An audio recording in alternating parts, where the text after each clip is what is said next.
الله ربي والإسلام ديني ومحمدا رسول الله ويقيني. Ainama takunu, dimanapun kamu berada, yudrikumul maut, kematian akan mendatangi kamu. Walau kuntum fi burujim musayyadah, walaupun kalian berada di dalam kotak yang dipaku. Begitulah perbuatan orang musyrik jahiliyah dulu. Dia buat kotak, kemudian dia paku, dia masuk ke dalam. Ditanya sama temannya, kenapa kau bersembunyi dalam kotak yang dipaku? Mudah-mudahan aja malaikat maut nggak bisa masuk. Siapapun akan mati menghadap Allah. Michael Jackson masuk ke dalam kotak hampa udara, berharap tidak mati, mati juga. Semuanya akan menghadap Allah. Tinggal lagi apa yang akan kita bawa menghadap Allah. Ini pelajaran yang kedua dari buku belah buku kisah saat maut akan menjemput. Wa kafa bil mauti wa'izah. Ada nasihat yang tidak bersuara, ada nasihat yang bukan khutbah, bukan ceramah, bukan tausiah, bukan tazkirah. Dia diam 1000 bahasa. Nasihat itu bernama mati. Siapa yang menasihati Ustaz Abdul Somad? Enggak ada. Enggak ada orang menasihati saya sampai sekarang. Saya datang ke Kiai, Kiai tolong nasihati saya. Saya kalau tausiah, saya cari para alim ulama yang tua-tua, yang sepuh-sepuh, minta nasihat, minta doa. Mereka nggak kasih nasihat. Mereka katakan, ya Ustaz sudah tahulah, sama-sama saja kita berdoa kepada Allah. Nasihat yang paling dalam yang masuk ke dalam otak dan hati saya adalah ketika melihat orang mati terbujur kaku, yang selama ini dihormati, dibanggakan, dimuliakan, disanjung tinggi. Kalau datang disambut dengan baleho dan karpet warna merah, tapi lalu kemudian ketika mati menghadap Allah terbujur di ruang tamu, dan tidak sampai 24 jam dibawa keluar. Rumahnya rumah dia, yang membangunnya dia, yang beli tanahnya dia, yang cari arsiteknya dia, yang mengumpulkan uangnya dia. Tapi kalau sudah meninggal dunia, sejengkal pun di rumah itu tidak ada yang bersedia menampung dia. Tempatnya tetap di TPU, tempat taman pemakaman umum. Ada rumah yang dibangun, ada rumah yang dikendalikan, ada rumah yang diatur. Sekian tahun nabung untuk buat rumah. Rumahmu berapa harganya? 3M. Wow, hebat sekali 3M, 3 kali minjam. Ada rumah yang tidak pernah kita lihat, rumah yang tidak pernah kita jenguk, rumah yang tidak pernah kita pedulikan, tapi kita akan tinggal di sana. Lebih lama di rumah kita atau di taman pemakaman umum? Saya tanya sekali lagi, lebih lama tinggal di rumah yang kita bangun atau lebih lama di kuburan? Lebih lama di kuburan. Di rumah kita paling kita tempati. Ada orang menempati rumahnya sampai 100 tahun? Enggak ada. Paling kita tempati rumah kita itu paling lama 50 tahun. Itu pun kalau umur kita 75 tahun. Umur 25 bangun rumah atau mewarisi rumah bapaknya. Kita cerita bukan rumah bapak kita, bukan rumah kakek kita, rumah kita. Kita tempati cuma 50 tahun. Setelah itu kita masuk liang lahat. Yang meninggal tahun 1945 saat ditembak oleh Belanda, sampai sekarang berarti dia sudah dikubur berapa tahun? Maka sampai masanya nanti hari kiamat, ada yang di liang lahat sampai 100 tahun, ada yang sampai 1000 tahun lamanya. Apa yang sudah kau persiapkan? Amal jariah. Yatsba'ul mayyita salatun, yang mengiringi mayat sampai ke liang lahat ada 3. Ahluhu, istrinya ikut mengiring, anaknya datang, jamaah semua datang, tapi cuman sampai ke pintu liang lahat. Setelah itu mereka masukkan ke dalam. Setelah itu mereka kemudian naik ke atas. Mereka ambil pacul, cangkol dan skop. Mereka katakan mari kita timbun, kita injak biar padat. Setelah itu ditancapkan kayu nisan. Setelah itu mereka pun berdoa. Setelah itu mereka pun pulang ke rumah. Anaknya nangis pada hari yang pertama. Hari kedua dia mulai tersenyum. Kirim rek spasi lucu, kirim ke 9090. Tapi kalau anakmu soleh, Dia akan bangun di tengah malam, Rabbighfirli wa liwalidayya warhamhuma kama rabbayani shaghira. Gimana anak ibu? Ingat dengan suami ibu, ingat dengan ayahnya. Alhamdulillah Pak Ustaz. Malam-malam saya bangun jam 2, saya dengar di samping kamar ada baca Yasin. Yasin wal Qur'anil Hakim innaka laminal mursalin ala siratim mustaqim tanzilal azizir rahim. Lalu saya pun bangun Pak Ustadz, senangnya hati saya, anak saya baca Quran untuk ayahnya. Begitu saya buka pintu kamar, ternyata TV belum mati Pak Ustadz. Mudah-mudahan anak kita termasuk yang tetap kirim Yasin untuk kita tiap malam. Kita pesankan ke mereka supaya tahajud, berzikir, berdoa. Ya Allah, sampaikanlah pahala tahlilku, la ilaha illallah tahlil, subhanallah tasbih, tahmid, alhamdulillah, takbir, Allahu akbar, salawat. Lalu kemudian dia bawa anak istrinya baca Quran. Wa idza khatimul qur'ana, kalau dikhatamkan mereka Quran 30 juz, fa huwa hasanun, sepaling bagusnya sekhatam Al-Quran 30 juz. Kalau tidak sanggup khatam Quran, likulli syai'in qalbun, segala sesuatu punya hati. Wa qalbul Quran, hatinya Al-Quran adalah Yasin. Dan kalau tidak sanggup baca Yasin, Ummul Quran Al-Fatihah, level paling tinggi sekhatam. Tak sanggup sekhatam Yasin, tak sanggup Yasin, Ummul Quran. Itulah tadi yang Pak Bupati mengajak kita, mari kita bacakan suratul Fatihah. Fatihah pun tidak mau. Innalillahi wa inna ilaihi raji'un. Apa yang kau balaskan untuk ayahmu? Berapa kali dia tidak jadi ganti baju hari raya demi uang sekolahmu? Sekolahmu memang online, tapi bayarannya offline. Berapa kali ibumu tidak jadi hari raya buat kue demi untuk sekolahmu, demi untuk air susumu, demi untuk makan minummu. Meregang nyawa dia melahirkan. Andai kau gendong dia dari Bekasi ke kota Makkah, tawaf 7 putaran, sa'i Safa dan Marwah, wukuf di padang Arafah, melontar jumrah, belum tentu dapat menebus sekali teriakannya saat melahirkanmu. Betul ibu? Ternyata ibu tidak ada yang teriak waktu melahirkan. Kenapa? Dia pingsan di operasi. Lahir. Ustadz, walaupun operasi sesar itu sakit loh Ustadz. Ustadz kan nggak pernah merasakannya, karena rasaku bukan rasamu Ustadz. Kita tidak pernah tahu bagaimana perasaan mereka perempuan. Ketika hormonnya berlebih di awal kehamilan, dia muntah-muntah. Respon hidungnya sangat tajam. Suami yang dulu kata dia buah hati belayan jiwa, cintaku setengah napasku pergi, baunya minta ampun. Lalu kemudian yang awalnya rahim itu kecil, lalu mulai membesar, sebulan, 2 bulan, 3 bulan. Akhirnya ususnya menjadi kecil, makannya susah, nafasnya terhalang. Lalu kemudian tulang belakangnya mulai melengkung. Lalu ketika melahirkan anak, seperti patah-patah tulang rusuknya.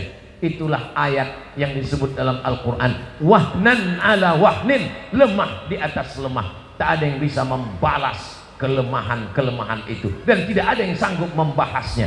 Kalau saya bahas bagaimana lemahnya perempuan saat mengandung, perempuan itu mengandung lemah di atas lemah. Kata ibu-ibu, alah Ustadz kayak pernah aja. Maka kita balaskan. Yang ibunya masih hidup, mudah-mudahan masih sempat berbakti kepada orang tua.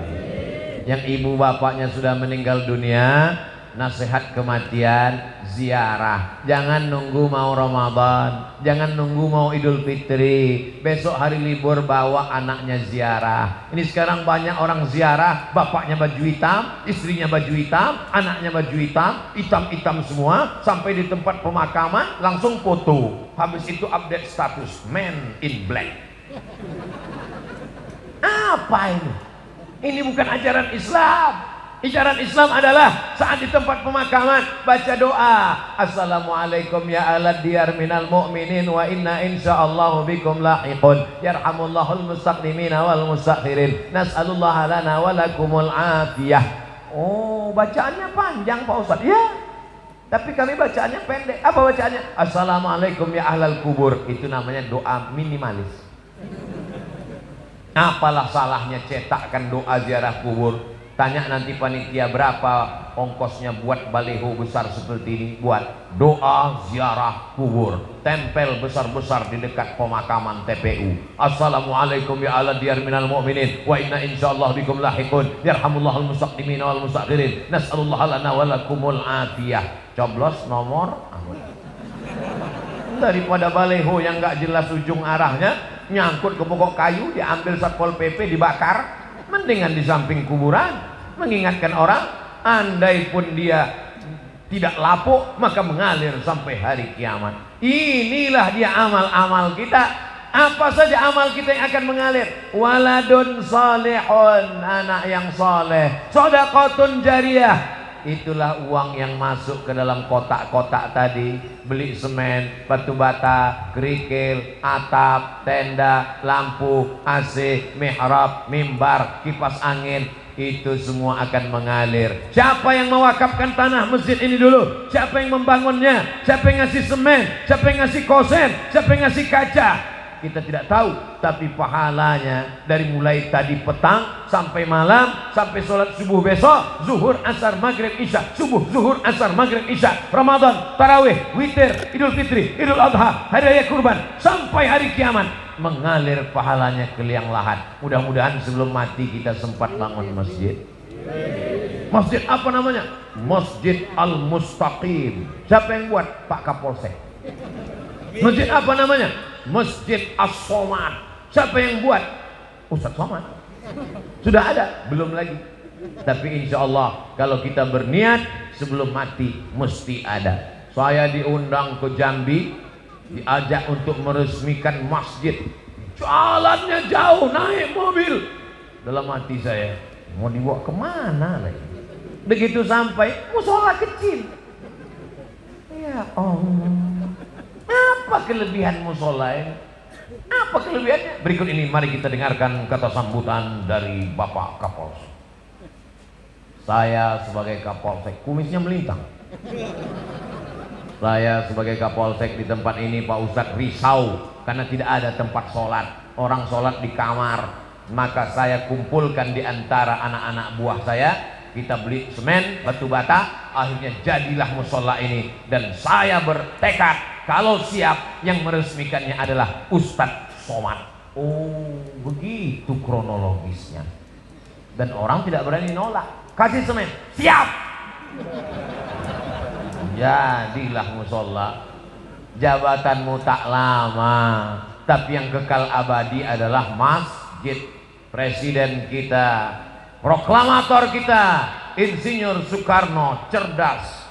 Di saat Indonesia tidak semakmur sekarang, uangnya tidak banyak, baru saja diserang oleh Belanda dan Jepang, dia sempat berpikir untuk membangun masjid terbesar di Asia Tenggara. Itulah dia Masjid Istiqlal. Sampai Presiden Amerika pun masuk ke dalam. Semua orang-orang yang masuk ke dalam Masjid Istiqlal itu kalau masuk berdecak kagum seperti melihat kucing. Wow, amazing, kata dia. Apa amazingnya? Tiangnya banyak sekali. Luar biasa. Sampai sekarang mengalir pahalanya sampai hari kiamat.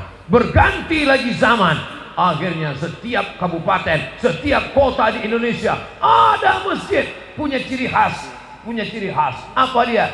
Bangunannya tidak pakai kubah, tapi pakai atap seperti masjid kerajaan Islam Demak, bangunan Wali Songo. Dan itulah dia sampai sekarang disebut dengan Masjid Muslim Pancasila. Sampai hari kiamat akan mengalir pahalanya. Maka kita pun berpikir, jangan mati sebelum bangun masjid. Saya nggak bisa bangun masjid Pak Ustadz, bangun musola nggak apa-apa. Surau Pak Ustadz, oke. Langgar Pak Ustadz, nggak apa-apa. Orang Jawa dilanggar nggak mati, karena dia berzikir di dalam langgar, dalam surau. Hanya saja surau, langgar dan musola tetap di dalamnya usolli sunnatan tahiyatal masjid, karena di sana ada sholat 5 waktu, subuh, zuhur, asar, maghrib, isya. Bedanya cuma nggak ada sholat Jumat. Di masjid kita ini ada, ini surau apa langgar apa musola? Ini masjid. Dari mana Ustaz tahu masjid? Ada mimbarnya, ada sholat Jumat. Di tempat kami ada mimbar Pak Ustaz, tapi nggak ada sholat Jumatnya. Berarti itu mimbar dangdut. Mimbar tempat khotib naik ke atas menyampaikan khutbah. Usikum wa nafsi bitaqwallah. Aku pesankan kepada kamu, takutlah kepada Allah. Laki-laki yang gagah perkasa, sehat, tidak musafir, tidak sakit, maka dia mesti mendengar wasiat takwa yang disampaikan dari mimbar. Kenapa tabligh akbar kita tidak dibuat di dalam masjid? Barulah sadar, karena kalau dibuat dalam masjid tidak muat. Ini masjid nampaknya kekurangan, bukan kekurangan jamaah. Banyak sekarang masjid kekurangan jamaah, tapi di Bekasi masjid kekurangan tempat. Insya Allah panjang umur sehat badan, masjid ini semakin besar insya Allah. Amin. Kalau mau tahu berhasilnya tabligh akbar malam ini, lihat subuh besok. Kalau subuh besok sopnya bertambah, berhasil. Tapi kalau cuman pemain inti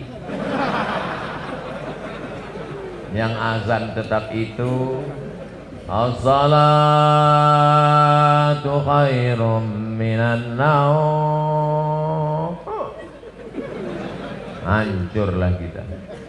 Tapi begitu besok as-salatu khairum minan naumnya luar biasa.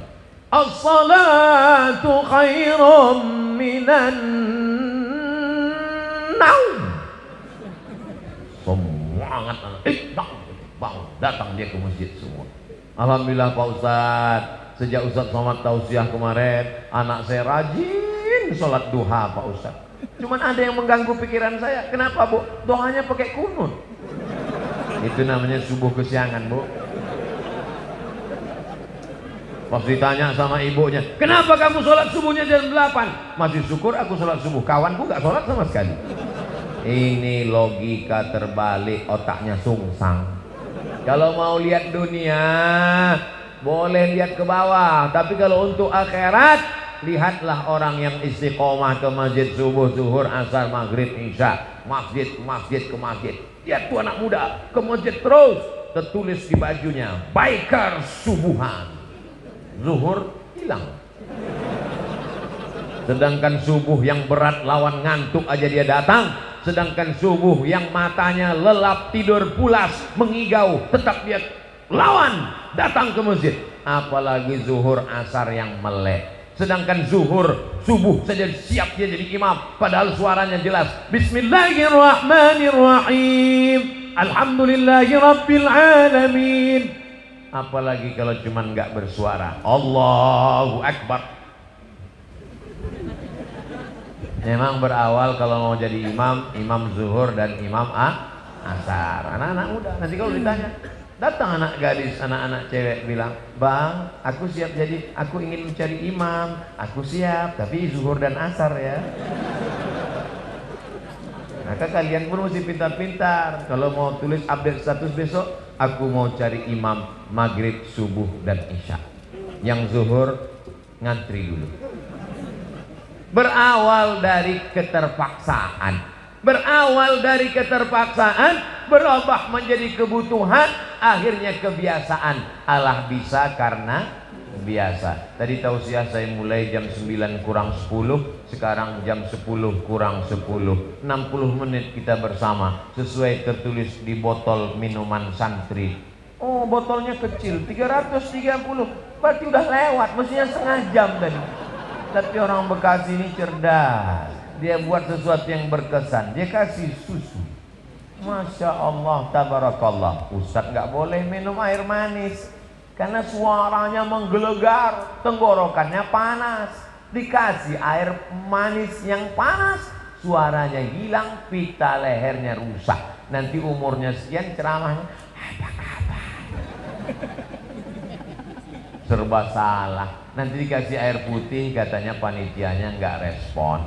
Dikasih air susu, air teh, katanya wah susah sekali Ustaz Abdul Somad ini. Enggak, Ustaz Somad tidak pernah mempersulit, mempersusah orang. Kalau bisa dipermudah, kenapa dipersulit? Yassiru, mudahkan urusan orang. Ngundang Ustaz Abdul Somad nggak perlu pakai proposal, Undang Ustaz Abdul Somad katanya sulit, mesti kirim DP, mesti pakai pesawat kelas eksekutif, mesti dijemput dengan private jet, mesti dijemput. Hoax, bohong, penipu. Ustaz berapa kali datang ke Jakarta dalam setahun? Jabodetabek, Jakarta, Depok, Bogor, Bekasi. Setahun datang 3 kali. Berarti 4 bulan sekali. Selama 4 bulan datang 3 hari. Tausiahnya 1 hari 3 kali. Jumat, Sabtu, Ahad. Jumat 3 kali. Pagi, siang, malam. Sabtu 3 kali. Pagi, siang, malam. Ahad 2 kali. Pagi, siang, besok pulang. 3 kali, seperti makan obat. Bapak Ibu yang dimuliakan Allah Subhanahu wa taala, kebersamaan kita malam ini di halaman masjid mudah-mudahan membawa kita istiqomah, anak-anak kita menjadi anak para penghafal Quran. Apa yang disampaikan Ustaz Abdul Somad waktu di Bekasi, silaturahim. Yang kedua, ingat mati. Yang ketiga, bagaimana menyelesaikan masalah di negeri kita ini. Ingat ketika negara Palestina dijajah, ketika itu seorang ulama besar bernama Imam Abu Hamid Al-Ghazali meninggal tahun 1111. Mudah ingatnya, 1111. Banyak orang mengkritik Imam Ghazali, kenapa dia tidak ikut berperang melawan tentara yang menjajah Palestina. Imam Al-Ghazali menulis kitab Ihya Ulumuddin. Palestina dibebaskan oleh Salahuddin Al-Ayyubi. Salahuddin, orang barat susah menyebut Salahuddin, menyebutnya Sultan Saladin. Salahuddin Al-Ayyubi. Kapan Salahuddin Al-Ayyubi lahir? 1138. Ingat itu. Ternyata doa dari seorang ulama yang mustajab wali Allah melahirkan seorang pemimpin yang luar biasa. Urus saja salatmu, urus zikirmu, urus makanan halalmu, anak-anakmu ini akan menjadikan negeri ini baldatun thayyibatun wa rabbun ghafur. Kalau engkau sibuk komen dengan medsos, kau akan kalah dengan buzzer, karena mereka punya akun banyak luar biasa. Jadi kami nanti kalau Ustaz Somad dicaci maki gimana? Kalau kau sanggup balas, berikan klarifikasi. Kalau kau tak sanggup balas, doakan kepada Allah. Allahumma hdi qaumi fa innahum la ya'lamun. Tapi kami nggak tahan Pak Ustaz, emosi kami Pak Ustaz. Kalau nggak tahan nggak usah main handphone. Daripada jantung koroner nggak mati, cuman setengah mati.